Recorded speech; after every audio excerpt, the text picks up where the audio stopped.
A few more people getting on. Hello, good morning, everybody.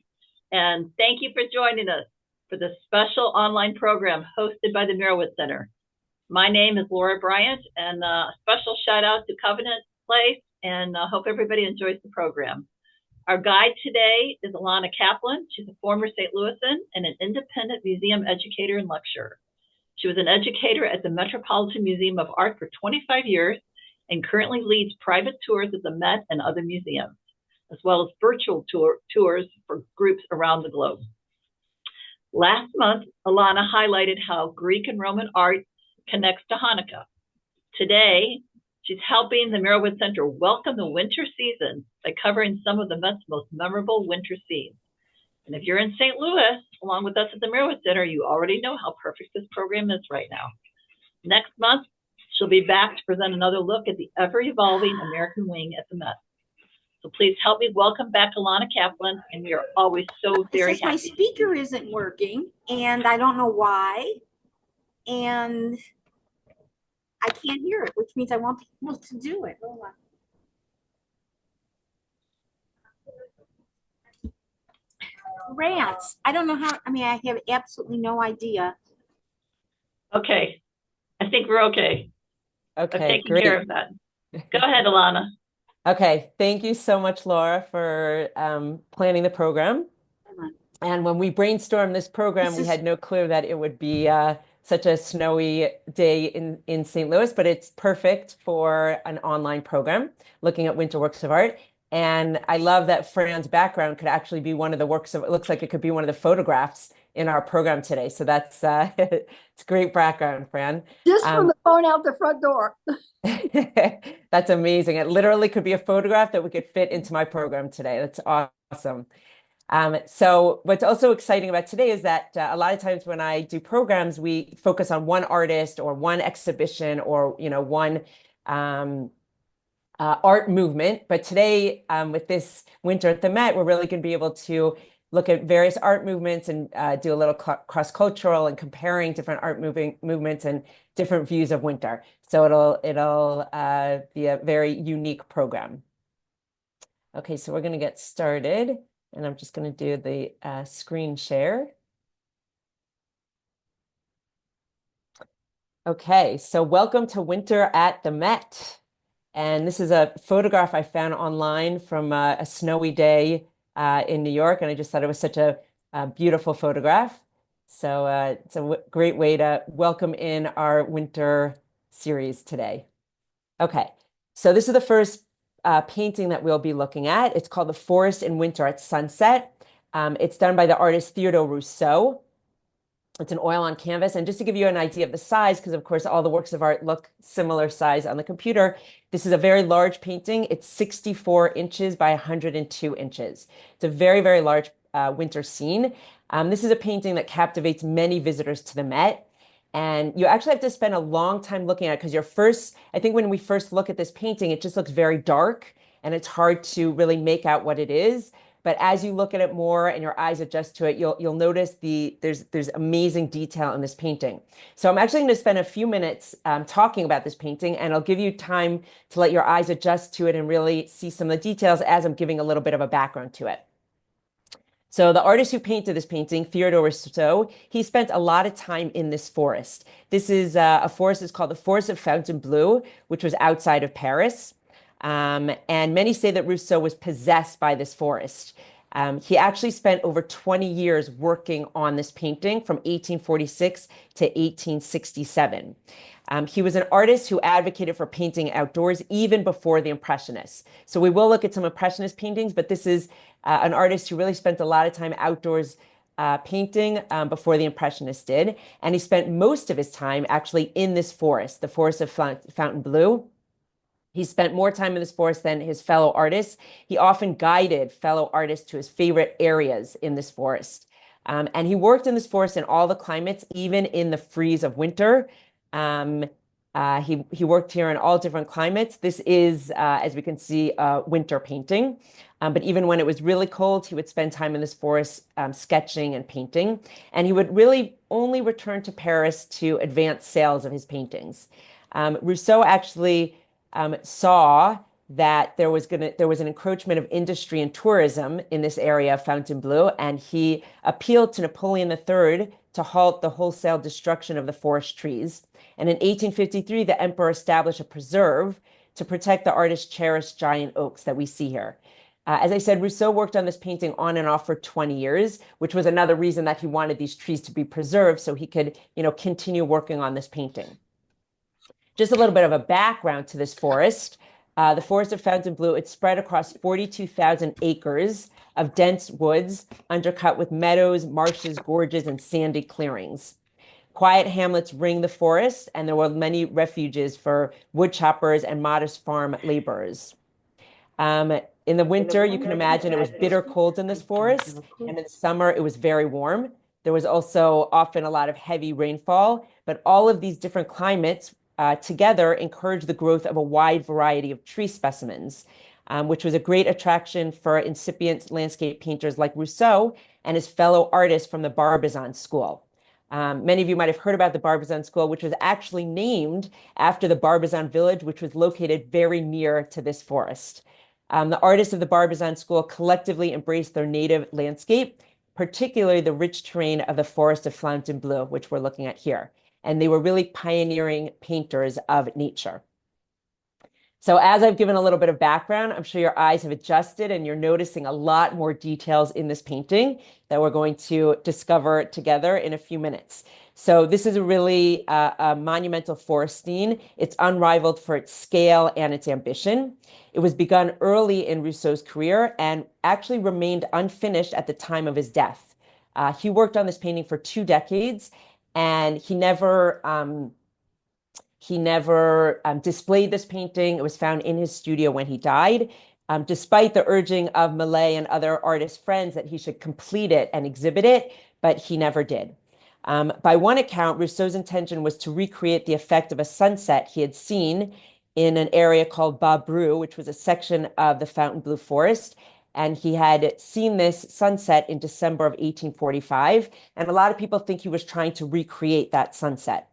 So as you're looking at this painting, I'm sure you've noticed the tangled web of the trees, the foliage, and everything suffused with a deep color from the sunset. You can kind of see the red color peeking in through the background, through the tangled tree. And it really conveys a sense of awe before nature.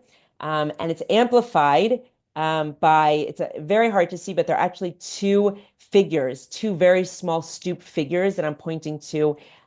These are 2 stoop peasants at the center in this painting. Now, Theodore Rousseau was a passionate advocate of nature, and this forest, Fontainebleau, was really where he loved to work. So as you're looking at this painting, you can imagine Rousseau spending a lot of time here painting. And I'm not sure if this is happening for you, but as I'm looking at the painting, it seems to be getting a little bit lighter and lighter. Because again, the more you look at it, the more your eyes really adjust to the painting. And then hopefully you can start noticing a lot of the details in the painting. For example, the birds that are flying up above here. As I said, there are 2 tiny villagers over here that look like they're kind of stooped over and running a little bit through the forest. As the sun sets, you can see it peeking, the red peeking through the tangle of the trees, the tangle of the oak trees. And hopefully you can also see there's a little pond of water here, or a little area of water where you can see that the red color in the water is the reflection of the sunlight coming through the forest, and you can see that light in the forest, in the water. You'll also notice a lot of the different rocks, and just I think that the tangle of the winter trees is really quite mesmerizing. You can almost get lost in it.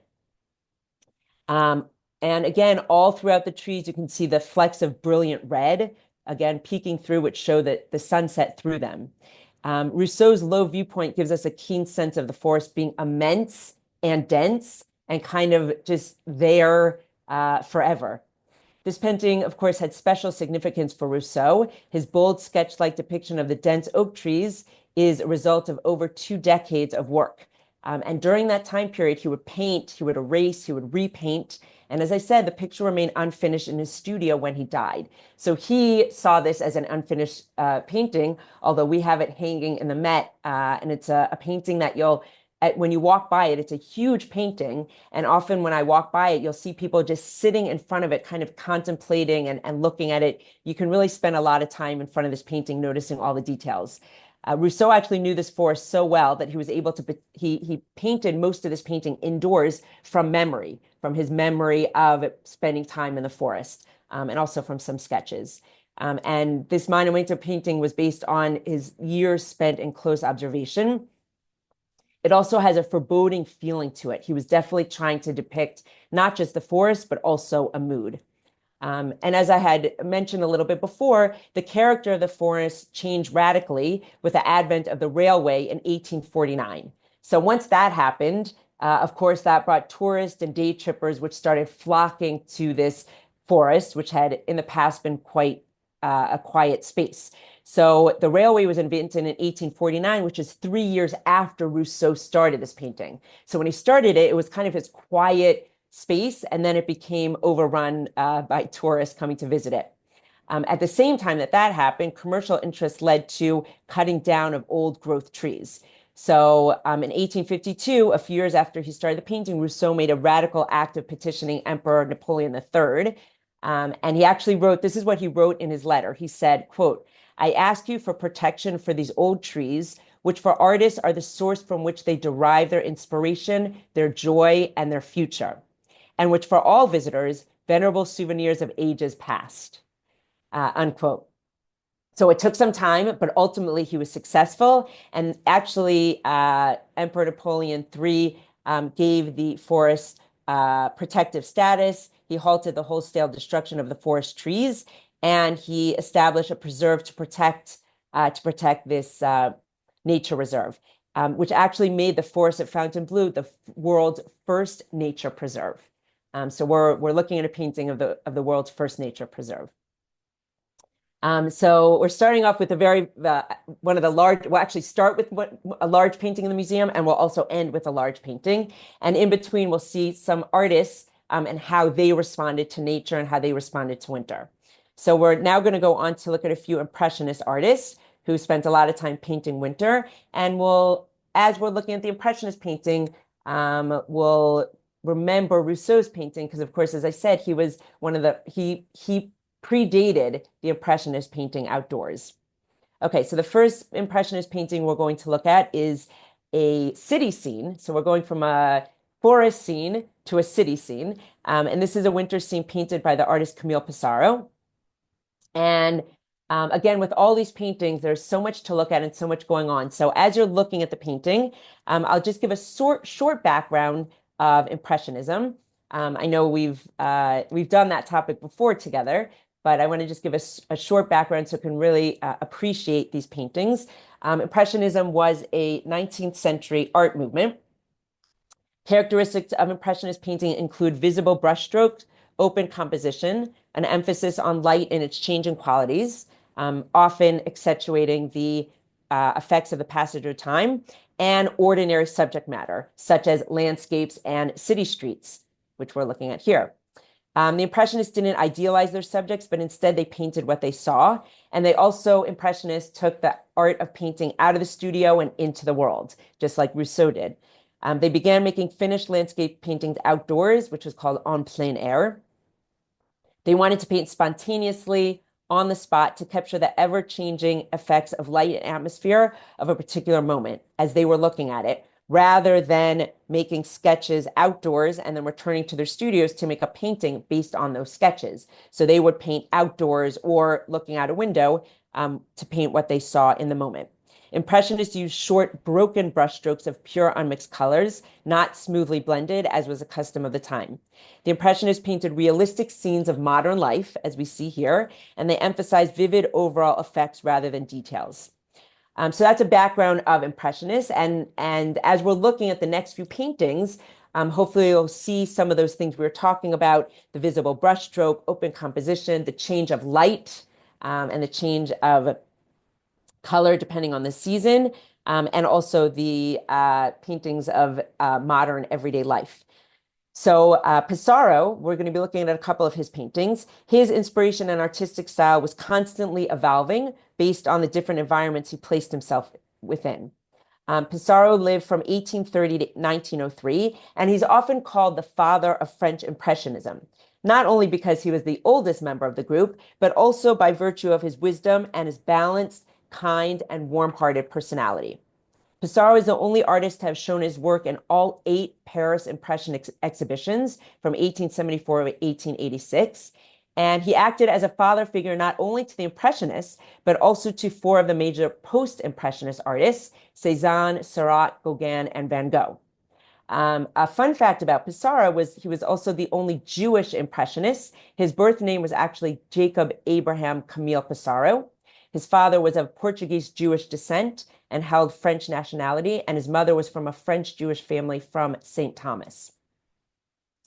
As an artist, Pissarro moved around in search of new inspiration and direction for his work. It wasn't until he returned to Paris and directed his attention from country landscapes to urban cities that he emphasized the importance of order, proportion, and structure, as we see in this painting. His work depicts dynamic movement through his lack of attention to fine details. He wasn't focusing on individual people, drawn figures, but he was really trying to portray real life. His brushstrokes consist of short, loose, semi-thick strokes to enhance the idea of motion throughout his work. So with that background of Impressionism and a little bit about Pissarro, now we can really focus on this painting in front of us. It's called the Boulevard Montmartre on a Winter Morning. It was painted in 1897. The size of this painting is 25.5 inches by 32 inches, so much smaller than the Forest by Rousseau. And this was painted after Pissarro spent 6 years in a rural area. He then returned to Paris, where he painted several series of what he called grand boulevards, and this is included in that. So he actually was surveying the view from his lodging. He was staying at the Grand Hotel du Rousseau in early 1897, and he had a bird's eye view of the Boulevard Montmartre, and he could look down and see the very busy street, and he's painting this very busy scene in the winter where you can see the carriages, the horse-drawn carriages, you can see people walking on the streets, the winter trees, the houses and the buildings.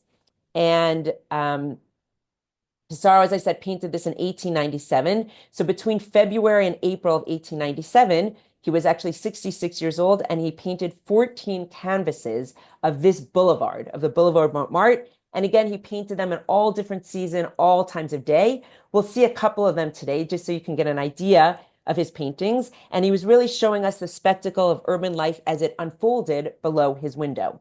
And again, he was painting either from the window or right outside the window, painting exactly what he saw. This is, of course, a winter scene, as we can see from the dusting of snow, the bare trees, the cool colors, and the people dressed in their winter clothes and their hats and coats. Now, as I said, he did 14 paintings of this scene, depicting different weather conditions and different times of day. Most of the paintings were either over winter or springtime. And these paintings are Pissarro's most important contribution to the Impressionist movement. When he painted this painting, he was actually suffering from failing eyesight. So it was difficult for him to paint outdoors, which is what probably inspired him to paint the series from his window, generally indoors. But he also wanted to do a series of painting because he was friendly with Monet, and he knew that Monet had had the commercial success of his Haystack series, which we're going to look at in a few minutes.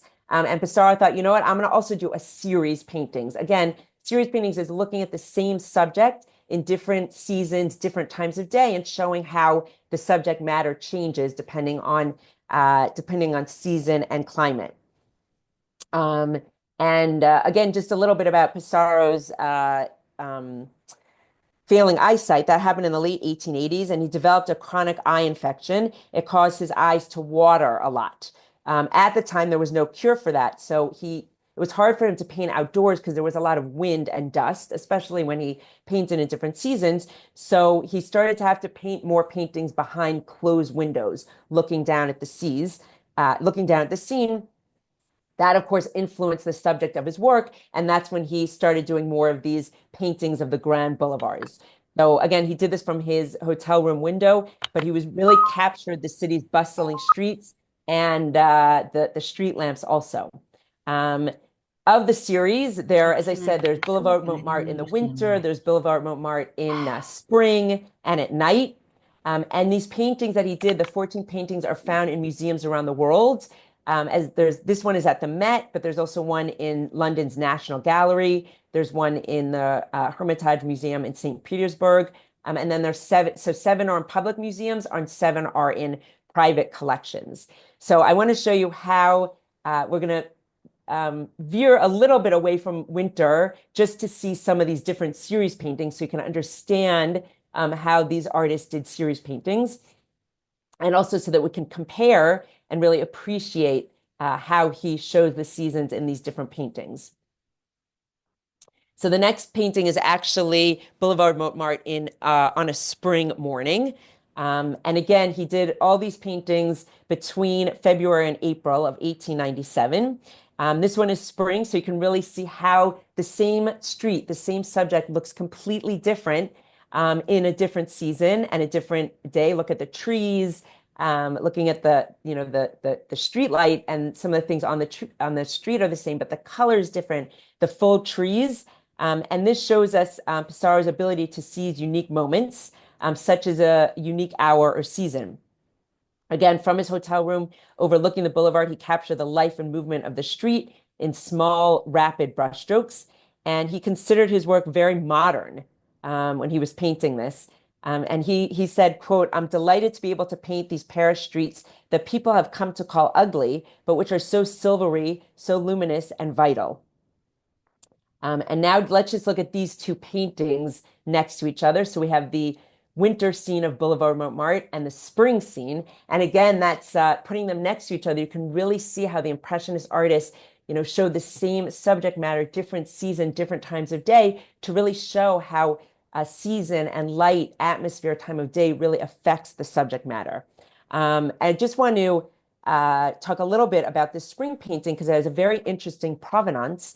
Until 1935, this painting was in the collection of Max Silberberg, who was a Jewish industrialist and an art collector from Germany. It was sold in a forced sale at an auction house in Berlin in 1935. Max Silberberg was forced to sell it below the price. Unfortunately, he and most of his family perished in the Holocaust. After that, the painting passed through a number of hands until its sale in 1960 to the Loeb family. The Loeb family bequeathed it to the Israel Museum in 1996. Then there was a whole issue with the provenance of the painting because of the forced sale. So in 1999, representatives of the Silberberg estate asked the Israel Museum and its American friends to make restitution of the painting to the Silberberg family. Ownership was restored to Max Silberberg's daughter-in-law and heir. But then the family gave the painting back to the Israel Museum on extended loan.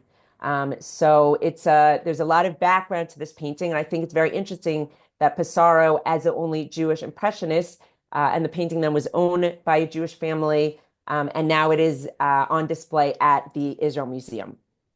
So it's a very important provenance to this painting.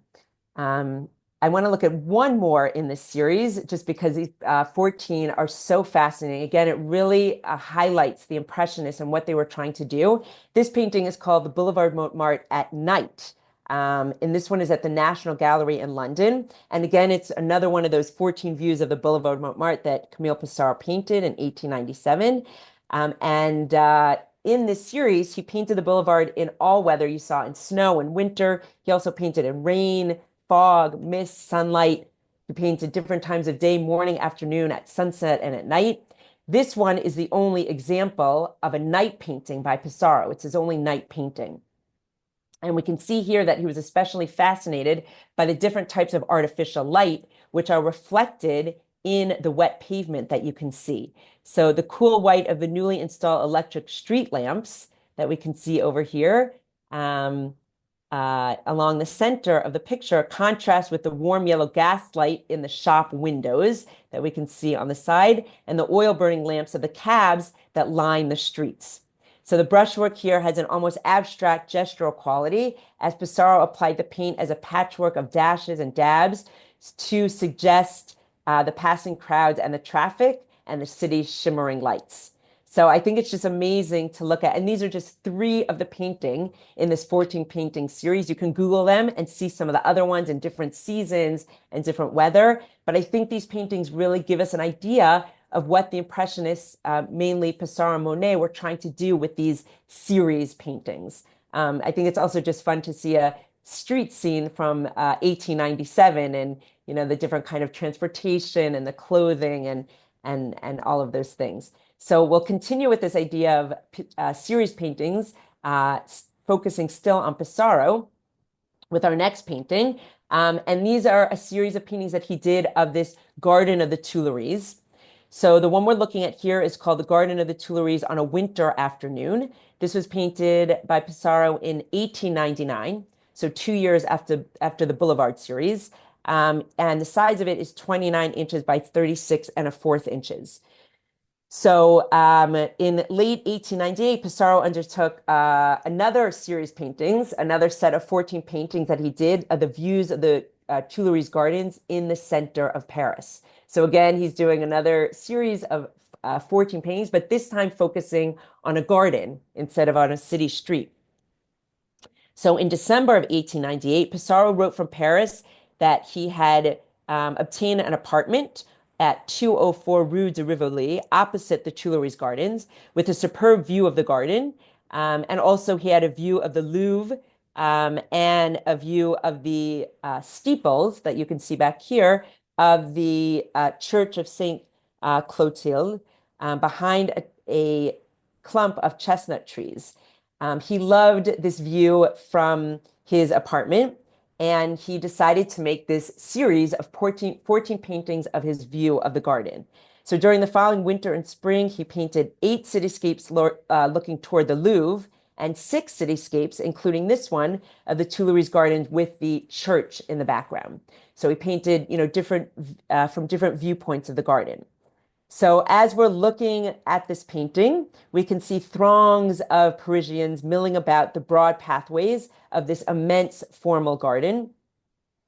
Notice how the artist recreated the late afternoon sunlight as it breaks through the cloud-filled sky, filtering the light through the limbs of the towering chestnut trees and the light finding its way to the sandy pathways and the broad expanses of green winter grass. Sometimes people are confused a little bit what time this is.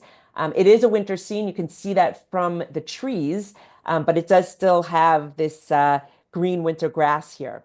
So Pissarro's paintings of the Tuileries Gardens are notable for their continuing commitment to optical objectivity. His approach is quite different from that of his colleague Monet, which we'll see soon. Monet engaged sometimes he would manipulate color or tonal exaggeration, but Pissarro concentrated on capturing the actual lighting and the atmospheric efforts that he encountered on the gardens. So again, as you're looking at these paintings, and we'll look at 3 in this series of Garden of the Tuileries, notice not only the weather, the time of day, the season, but the details of the throngs of people. And again, he's not worried about details of the people. It's just the impression of many people milling about and enjoying the garden. But the people and the atmosphere and the background, a lot of details in these paintings. Okay, so now we'll look at another garden. This is another Garden of the Tuileries on a winter afternoon. This one is 28 inches by 36 inches. So we're looking at a different scene. I'm sorry, the same scene, but a different winter afternoon. Again, we're still at winter, but it's a different time of day. As you're looking at this painting, you'll also notice that he shifts slightly. So we're not seeing the exact same area of the park, but still all the throngs of people. Again, as you're looking at these paintings, notice the hallmarks of Impressionist paintings. It's a scene of everyday modern life, people walking around the park. It's a landscape. It focuses on light and color, the effects of atmosphere and season and time of day, rather than on form or realism. And it's really suggesting a mood, an atmosphere, or a moment, rather than focusing on the details of people. And again, that's what the Impressionists were trying to do, focusing on mood, atmosphere, changing quality of light and season. The Impressionists brought the art of painting outdoors and really captured the light, scenery, and atmosphere in these public parks. So again, Pissarro was looking down at this scene from a window. Again, because of his eyesight, it was easier for him to be indoors painting, but looking outdoors. And again, we see the twin steeples of the church, which punctuate the vast expanse of the sky.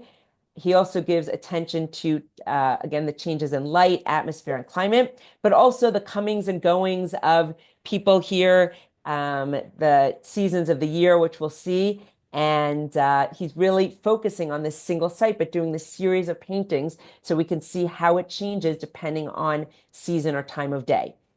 So again, we'll go away from winter for 1 minute just to see how he would paint the season in this subject matter in another season. So the Met actually owns two Garden of the Tuileries in winter, and one on the right side is Garden of the Tuileries on a spring morning. And I like to put them side by side. So again, you can really see how it's the same park, but capturing it in a different season and how it looks. The trees look different. The sky looks different. I think it's so interesting that there are more people in the winter afternoon painting than in the spring morning painting. But again, we have the ability here to compare the two paintings from this series of 14 paintings, different season, different times of day, and again, showing us the effect of season, climate, time, and atmosphere. And he's showing us that spring has arrived underneath our blooming trees and the soft blue sky. You might be able to see, again, tiny, tiny details, but there's a woman pushing a baby carriage here, people taking a walk, and just noticing the different colors in the paintings depending on what season it is. And that's really something that the Impressionists did, but specifically Pissarro, and then his friend and colleague Monet, who is the artist that we're going to look at next. Okay, so the next painting that we're looking at is by Claude Monet. It's called Haystacks, Effect of Snow and Sun. And again, looking at these paintings, you see that the Impressionists really painted in every season, every time of day, again, trying to capture the effect of light and atmosphere. This painting was painted in 1891 and is also a set of series. This is actually a set of 30 paintings of haystacks. So the same idea, Monet would take one subject, here it's haystacks, and paint 30 different paintings in different seasons and different times of day. The size of this painting is 25 inches by 36 inches, and he painted between the summer of 1890 and the winter of 1891, when this one was painted. He painted about 30 paintings of these haystacks in a field near his house in Giverny. Monet used that year's grain harvest as a subject in the paintings. Although it's a very mundane subject, I think probably more mundane than Pissarro's Boulevard Montmartre or Garden of the Tuileries. But this subject of haystacks was constant throughout the series, and the underlying theme here is the transience of light. The series shows Monet's brilliance in capturing light in the changing seasons, the changing time of day, and weather. The paintings in this series include haystacks in all different seasons and all times of day. And because he made 30 of them, you can find these haystack paintings in museums around the world, including the Art Institute in Chicago, the Museum of Fine Arts in Boston, and the Musée d'Orsay in Paris. And we will look at one other in the series just to be able to compare them. So I want to just talk about how Monet was able to do this. In order to paint many paintings virtually simultaneously, because he would often work on many canvases at the same time. So what he would do is Monet would awake before dawn, so he would be able to start at the earliest time of day. And as the morning progressed and the light changed, he would switch to other canvases, sometimes working on as many as 10 or 12 paintings a day, each one depicting a slightly different aspect of light in the painting. And then the process would be repeated over the course of days, weeks, or months, depending on the weather and the progress of the paintings. So as he was working on the painting, he wanted to capture the exact light and time of day. So he would work on it during that light, but then when the light changed, he might go to another painting. And then the next morning, when he saw this similar time of light, type of light, he would come back to that painting. And he would do that until the paintings were completed. As the seasons changed, the process was renewed. And as we know, certain effects of light only last for a few minutes. So the canvases documenting such ephemera received attention for no more than a few minutes a day.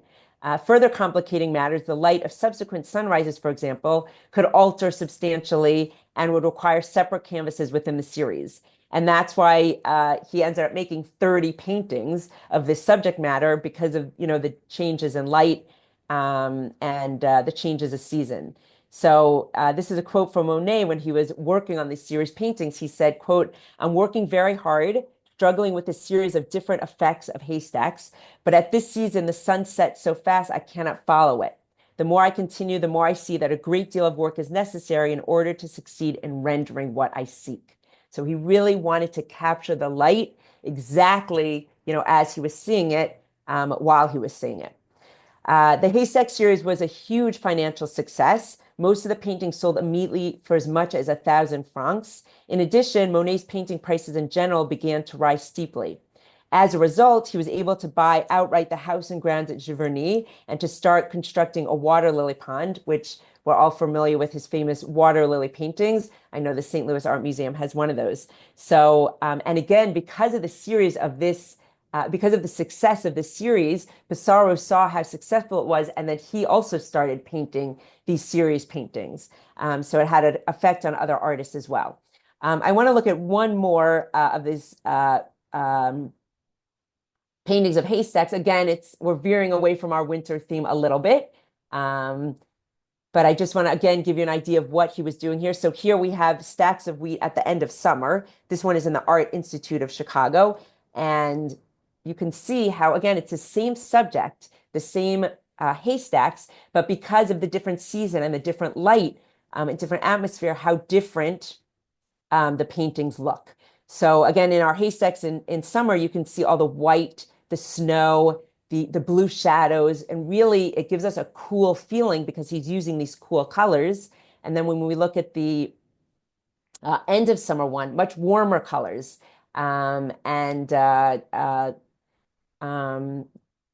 totally very different colors, a very different feel, even though it's the same subject. And again, that's exactly what the artists were trying to achieve with these series paintings.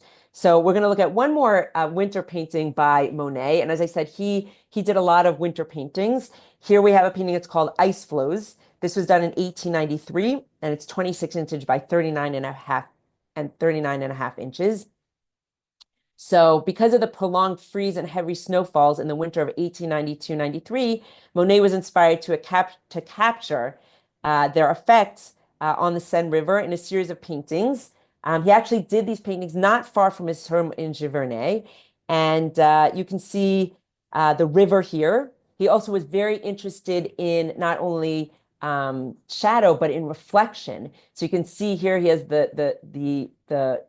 some of the frozen water and the reflection of the trees in the water, and he calls it ice flow.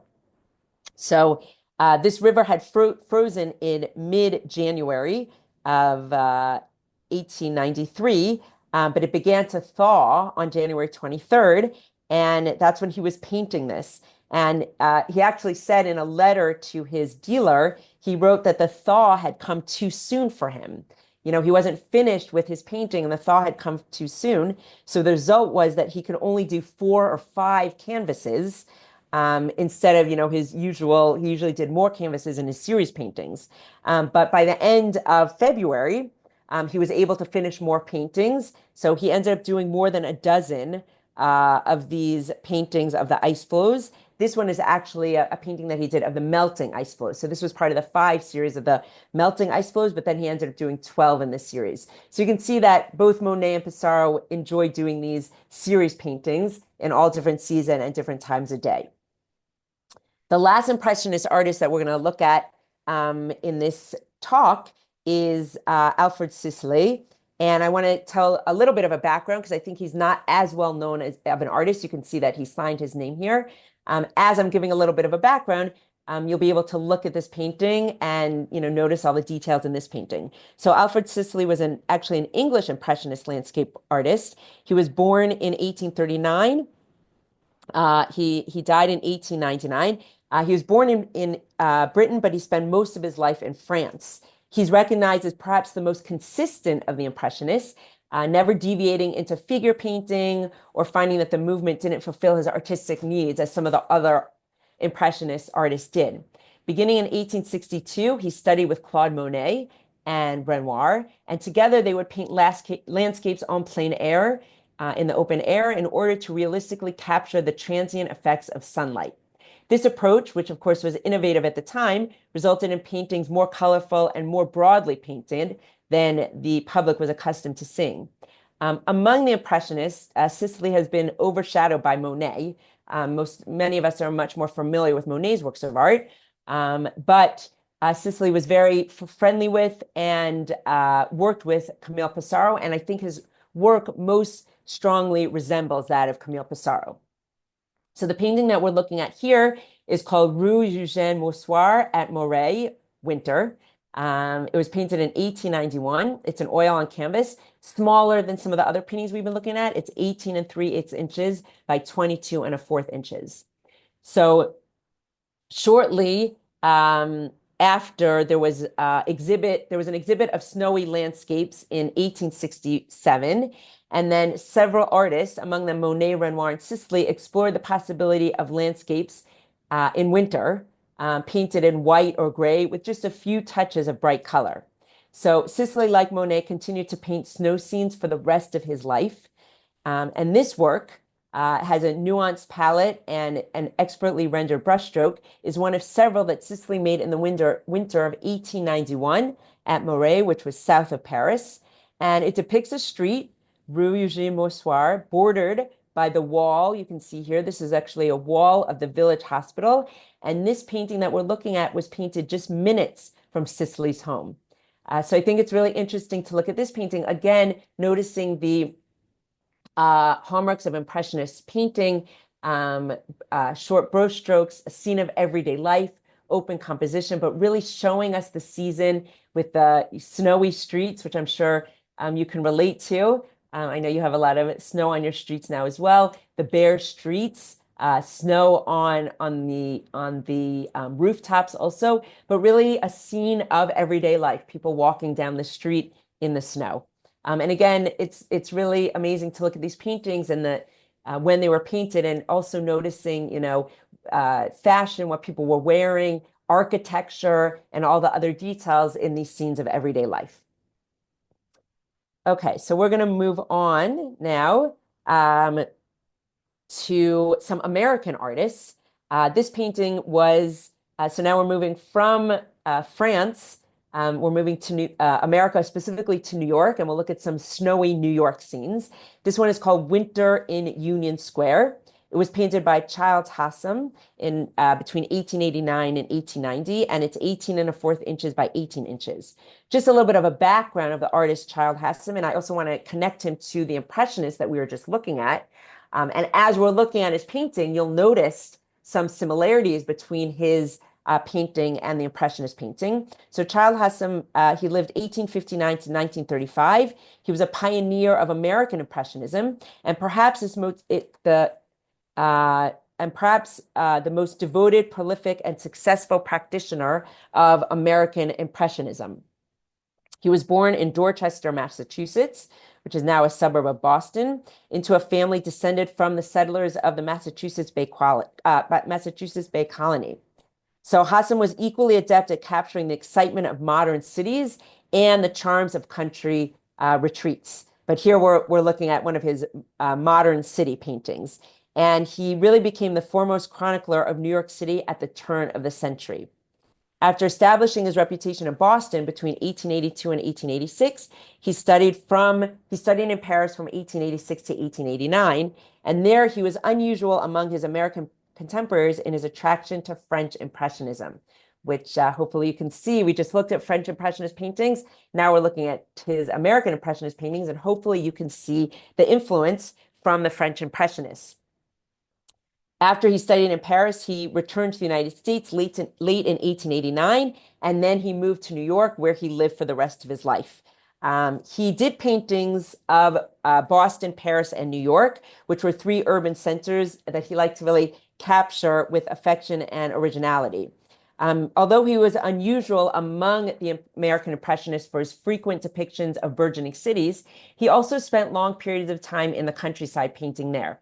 And he would paint there because he found respite from urban pressures and inspiration for numerous important works of art.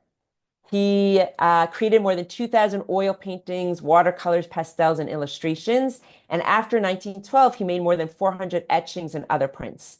With these works, he achieved critical acclaim and commercial success, riding the great wave of enthusiasm for American Impressionism, which he was able to cultivate. So, as I said, he arrived back in the United States in the autumn of 1889 after studying in Paris. He settled in New York and started painting these New York scenes. So in this canvas, he worked quite freely. He portrayed the snow-covered Union Square from his high vantage point on 17th Street, which was a block away from his studio. This painting minimizes the square's importance as a center for entertainment and commerce. Of course, we can see it's really veiled by snow. Again, you notice all the details of the time period with the horse-drawn carriages and the trolleys, the winter trees, and he's really showing us the weather here. But he's also showing us where he is with some of the buildings in the background. So we can see this over here, this building on the left is the Morton House Hotel. The domed building over here is the Domestic Sewing Machine Company on 14th Street. And both of these buildings bracket the barely defined Gothic revival spire you can see here. This is the spire of Grace Church, which is farther south at Broadway and 10th Street.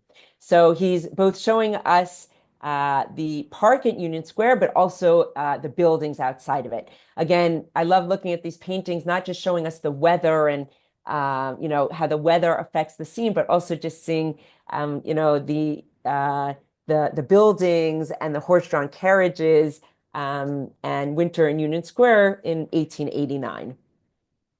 So we're going to move on to look at a couple more winter scenes in New York parks. Our next painting is by another artist named William Glackens, another park. This is Washington Square Park. And we're looking at another artist, William Glackens, who was also influenced by the Impressionists. And again, as we're looking at the paintings, you can notice how these various artists, American artists, were influenced by Impressionist artists. The name of this painting is called The Green Car. It was painted in 1910, and it's an oil on canvas, and it's 24 inches by 32 inches.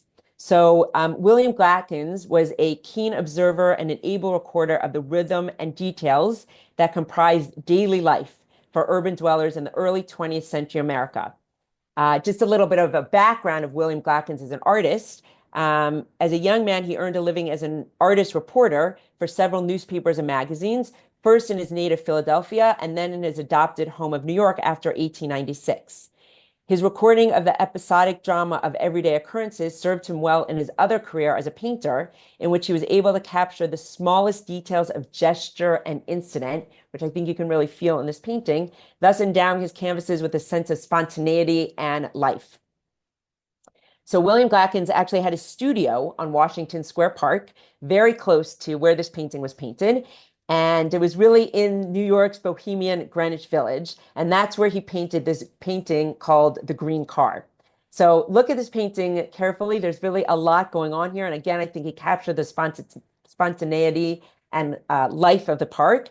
You can see a green trolley car, that's the name of the painting, which is rounding the corner at the south side of the park. And the trolley car is on its way to pick up this woman who's standing by the snowy curb. Notice her, she's dressed very smartly in a long coat, a hat, and a muff in her hands. Again, a very timely dress. And she's signaling to the conductor with her hand out. So as we're looking in this painting and we're viewing this carefully structured composition, our eye moves from the front to the back. There's a lot of detail going on with all the people in the park, and we really can follow the route of the trolley and the converging pathways through the park until we reach in the background this row of 3-story brick buildings in the background. So the overall effect of this painting is one of energy and movement, both of the trolley car and different people walking through the park. And it's enhanced by the consistently animated brushstroke and bright mix of colors used throughout the composition. So I think the green trolley car really kind of brightens up, some of the winter feel of this painting. A little bit more about William Glackens as you're looking at this painting. In his early years in Philadelphia, he came in contact with some of the artists who, with him, became known as the Eight, or many of us are more familiar with them, called the Ashcan School. So although the Ashcan artists were not an organized school, they had different styles and subjects, but they were all considered urban realists. So this is really an urban realist painting. In their paintings, as in their illustrations, etchings, and lithographs, the Ashcan artists concentrated on portraying New York's vitality and also recording its seamy side, keeping a keen eye on current events and their era's social and political rhetoric. Stylistically, they depended upon a dark palette and gestural brushstroke. They often, though, ignored or registered only gently the harsh new realities, such as the problems of immigration and urban poverty. They really tried to show a positive life on their era.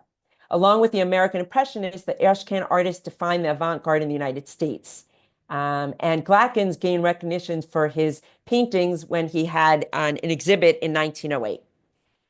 This group of artists, the Ashcan artists, kind of shocked the art establishment with its preference for painting contemporary urban scenes in a forthright manner rather than traditional academic subject matter.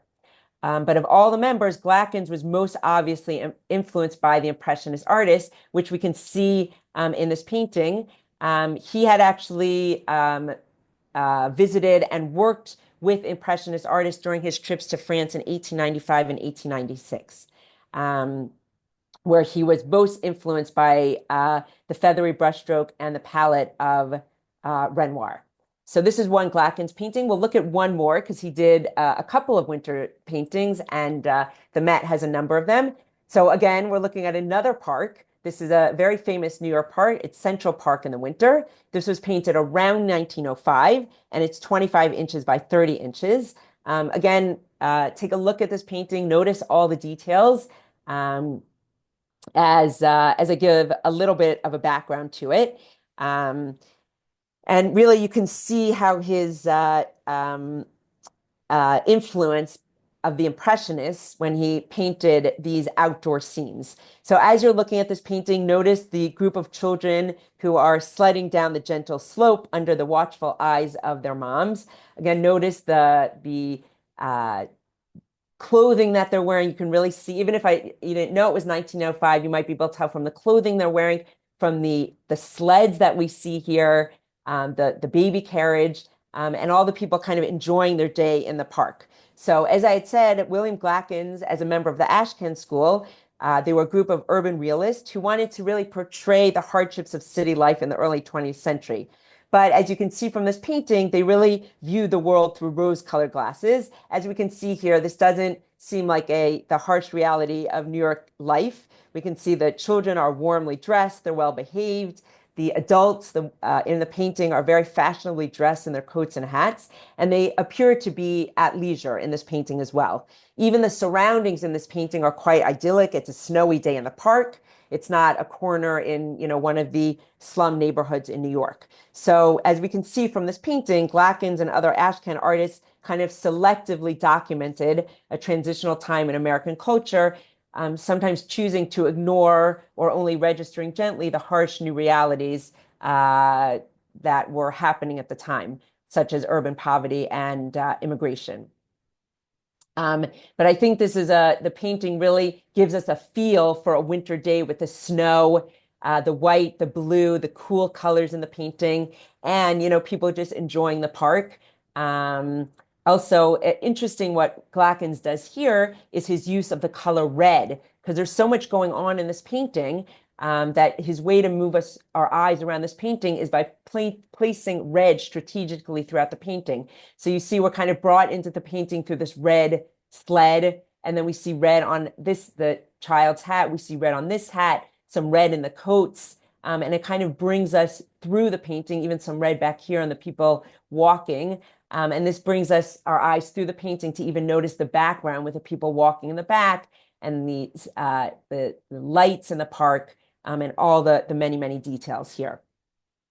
Okay, so now we've explored French Impressionists and American Impressionists. I want to look at a couple more paintings so we see that the many artists, the breadth of the artists that really painted winter scenes.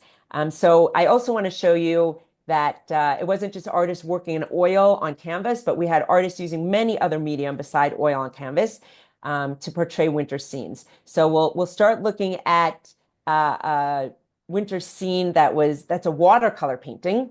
This is called Winter Scene in Moonlight. It's painted by an American artist named Henry Ferrer. It was painted in 1869, and it's a watercolor, 11 inches by 15 inches. And Henry Ferrer was actually an English-born artist. He was probably a self-taught artist. And he started painting in early 1860s when he produced painstakingly still lifes and landscapes in watercolor. He exhibited his paintings regularly at the American Watercolor Society, which he had helped to found. This painting is his earliest known watercolor landscape. It probably represents a site in Brooklyn where he lived for most of his life after he had moved to the United States. The picture's kind of commonplace terrain and precise technique reveal the young artist's early adherence to pre-Raphaelite ideals. The Raphaelites were a group of English painters, poets, and art critics who sought a return to the abundant detail, intense color, and complex compositions. So he was kind of part of that group for a little. But because of its faint primitivism, it shows the fact that he was a self-taught artist. Because of that quality, because he was a self-taught artist, as well as its chill nocturnal setting and the subtle asymmetry of the composition, the image really anticipates the disturbing tenor of 20th century surrealistic landscape. So it's almost like a precursor to surrealism. Okay, so that's a watercolor scene of winter. And as you see, we're looking at many different artists portrayed winter and in many different medium. And I want to make sure to get to also two works of art by in our Asian art collection, because of course, Asian art often depicts seasons and different seasons and the changing of seasons. So here we have a winter landscape. This was done by a Chinese artist whose name was Chen Wei-cheng, and he lived between 1720 and 1772. This is ink and color on paper. It's part of a series of 12 works of art. It is very small. I enlarged it so we could really see the details, but the size of it is 8 inches by 11 and 7/8 inches. So as you're looking at this ink on paper work of art, a little bit of a background about the artist. Chen Wei-cheng was one of the foremost landscape artists and flower painters of the 18th century.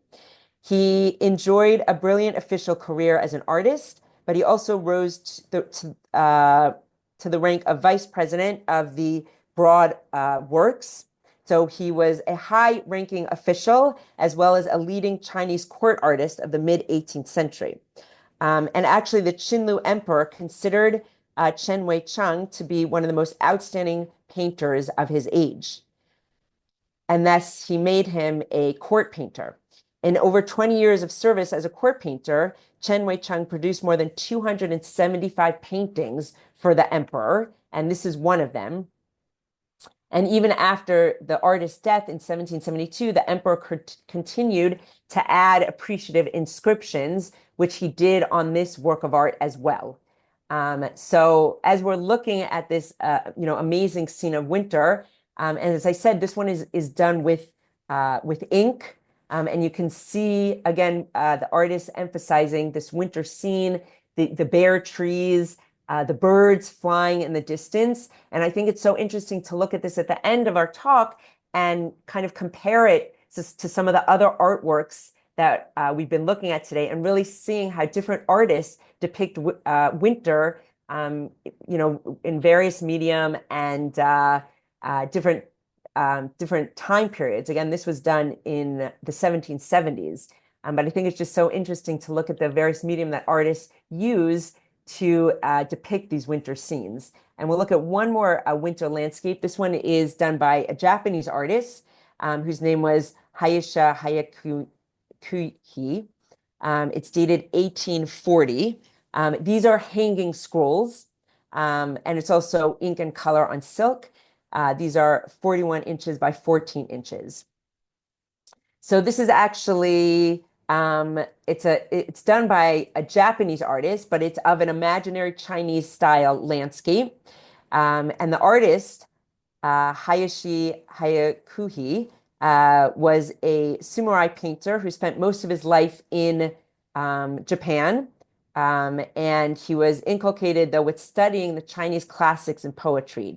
So he was very much influenced by Chinese art, painting, calligraphy, and steel carving.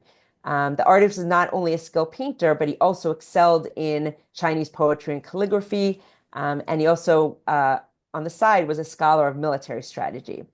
So if we look at this Japanese, it's a Japanese scroll, but influenced by Chinese landscape, we can see the imagery on the hanging scroll.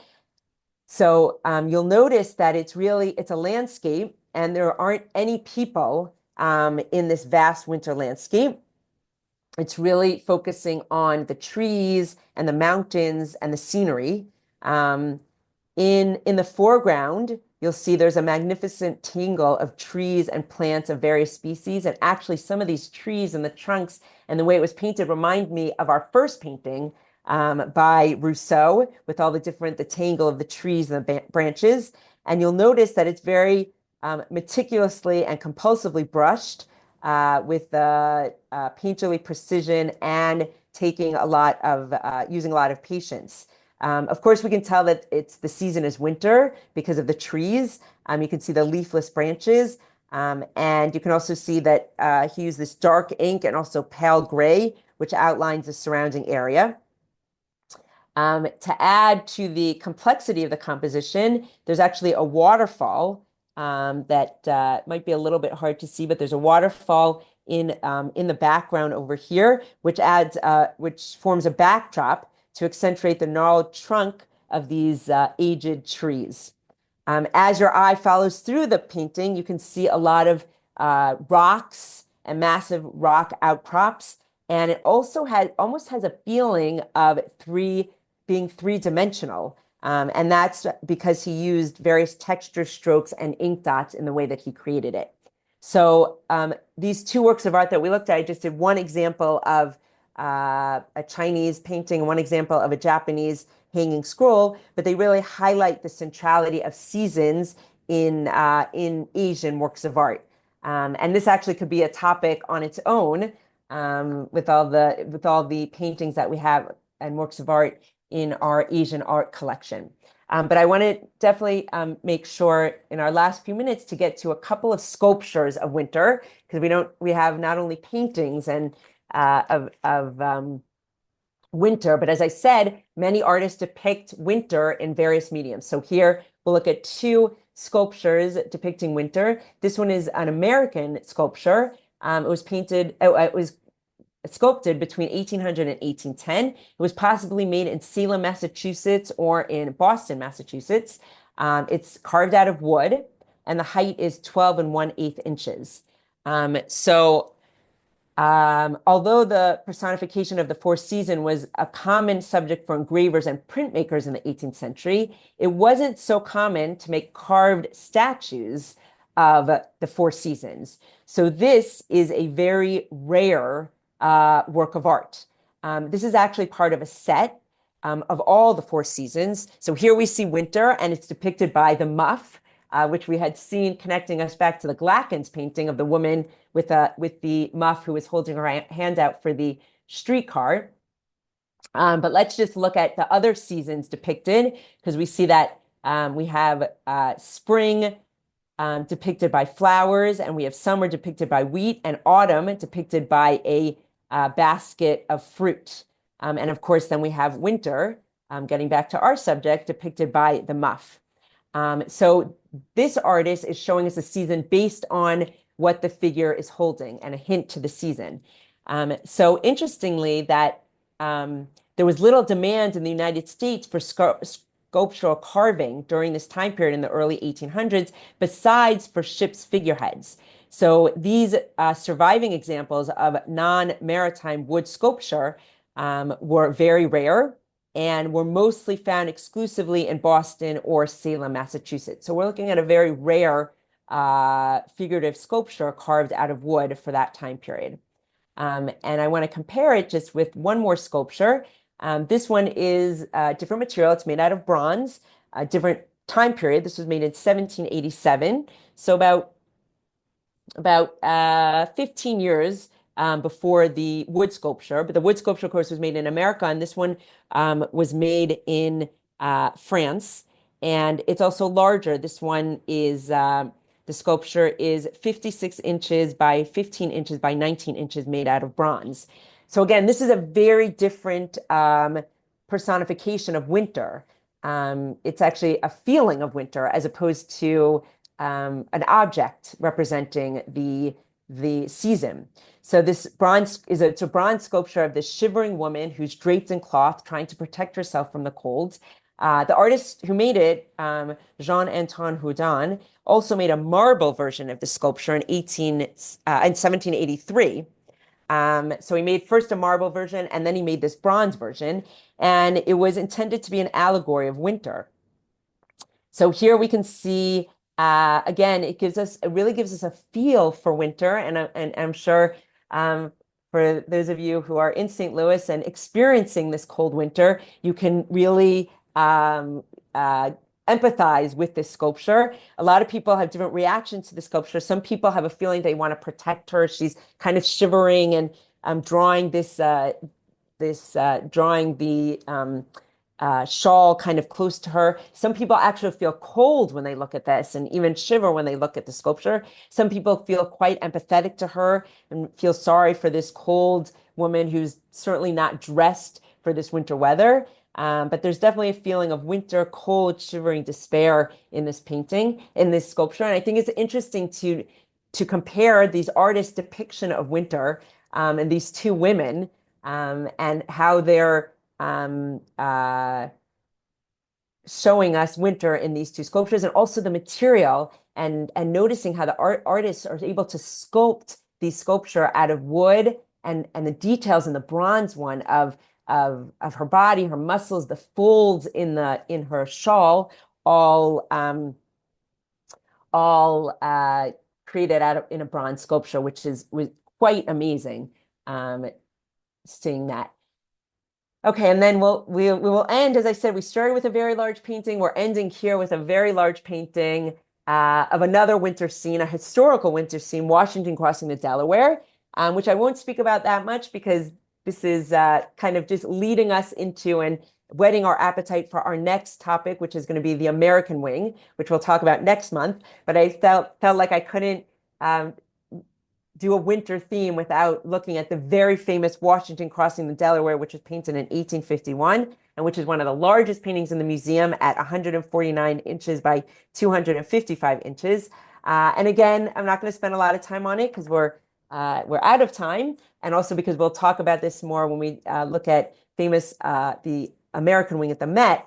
But I just definitely wanted to show this and off actually with a work of art from the St. Louis Art Museum, which I know you also have a lot of depictions of winter, but I found this one and I was just so captured by this work of art. It's actually not on view, but it's skating in Central Park, which connects us to we saw a winter scene of Central Park before. This is done by the famous artist Winslow Homer in 1859, and it's a watercolor work of art. And again, I think it depicts winter in a kind of fun way with people skating, and again, the period clothing and the dress and just looking at how people used to dress to go skating and the skates. And I think it's a fun way to end our talk and think about winter and not as much of a cold and threatening way, but kind of a fun winter wonderland kind of way. So I want to, I want to do one quick look at the museum, just so you can see some of the paintings we were looking at today that we can kind of wander into the Met for just a minute and look at the Google view of these paintings. So the first few paintings that we looked at by Pissarro are all in the same room in the Met. These are the Garden and the Tuileries view, and the Boulevard Montmartre right next to it. These are all in the Pissarro room at the Met. This is a room full of Pissarro paintings, which is in the room right next to the Monet paintings, which we were looking at also. So here are the Monet paintings, and you can see the winter haystack painting, that we were just looking at, which is right here in the corner. They don't really let us get so close to the paintings in the virtual, but here's the haystack painting. Just so you see that the paintings that we're looking at are hanging in the museum. We saw these paintings. This is the Green Car by Glackens and the View of Central Park. And these are all in the American wing at the museum to get a little bit of view of the American wing. Also in the American wing was the Child Hassan painting of Union Square. And of course, the famous Washington crossing the Delaware is also in the American wing at the Met. So it's also whetting our appetite and leading into next month's topic of American art. So I will start there. I know we're a little after time, but if anyone has any questions or comments, I'm happy to answer anything. So Elana, thank you very much. This has been remarkable, and I think that one of the last images you showed with Washington crossing the Delaware, first of all, I didn't realize the painting was that large, and second of all, the ice flows were so realistic. It's amazing what these artists can capture. So I just wanted to say thank you. Also, we have, I don't know if you saw the chat room, we've got some questions.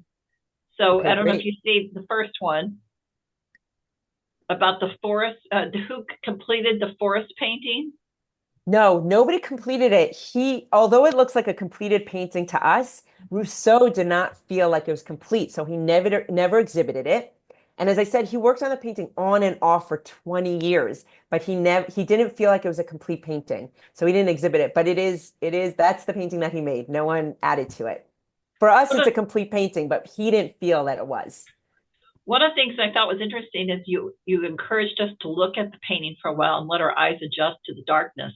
And obviously we all know that trick in a dark room, but I had not tried that with a darker painting, but it worked. It worked, right? Yeah. It was good guidance. So thank you for that too. Yeah, it's amazing. Like I first showed that and it's so dark, and that's why I spend a lot of time on it, because then your eyes adjust and you see the amazing details in that painting. Yeah. Okay, so Keith has a question about the Boulevard painting. Okay, so the Boulevard painting, those were Pissarro painting, Camille Pissarro paintings. I know he worked on those paintings over a couple of months. I don't know exactly how long it would take to do each painting, but he also wouldn't work on the canvas, finish a canvas and then move on. He would work on it on and off depending on, the time of day and capturing the light. So I just know that he worked on that series of paintings for a couple of months. But I don't know exactly how long each painting would take.